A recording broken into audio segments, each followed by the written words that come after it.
Iopa pene ahuru mawau. Te parinei pirata tai a iopa I te maru e te whaurum ai ore. Ua prawatura pirata ta ati tua na o atura. A whea rata o tō prau e mute ai. E haap o mai tai a prawatua I matu. E ha matu I whaarirohi ai mai te pua. E vhavhahi ai e o tōna. E te rarat atae. E haha ia nei hoi tōna riri. E anoa nei hoi te whenua ia oi. E taaihi tumuhi a nei te matone ia oi. O iaia. E tinei hia te maramara mau te taataparau inu. E ore hoi tāna auahi e pura mai. E riro te ao e I pouri tōna te hapa. E tāna mori ini ai anara. E tinei hia ia. Te haere a e taita nona. E wha opi piri hia ia. E whaaru e hia o ia e te a o nana I hora. Tōna I ho a vai te whiwhi I te upea.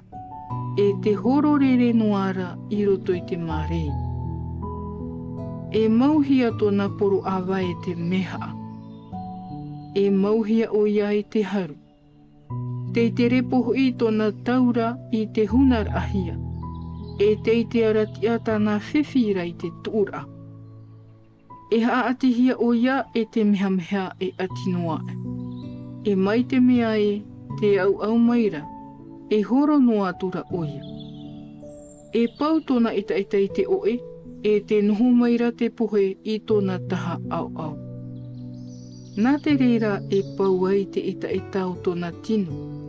E nā te matahia pō te pohe e amu I tōna puai. Tānei te aturira e taihi tumuhia ia I tōna rati hapa. E nā te reira e whaatai atu ia nei te ari e matauhi ai. E te aho I te matau I tōna rati hapa. E ore roa tāna e toi. E haa mairihia mai te tōwheri ni e tōna pāhira. E maro tōna a I raru. E tōna am aini ara e tā puhi ai. E mu e te mana o ia nei e te whenua nei. E aita o nei oa e vai I roto I te mauaroa. E au hia o ia mai te maramara mai tāno atu I te pōuri. E tiahi e hia tura I te o nei. Aita o nei ta maiti, aita e tae ai o te tātātu anei. E aita roa ana e toe I te parahira. E maere te mau I amuri atu I tōna ano tau. Mai tōna atu arau I ohia I te mataura. O te huru iau te parahira au te tātaprau inu. O te huru iau tōna arawahi. Tō te ore I ite I te atua.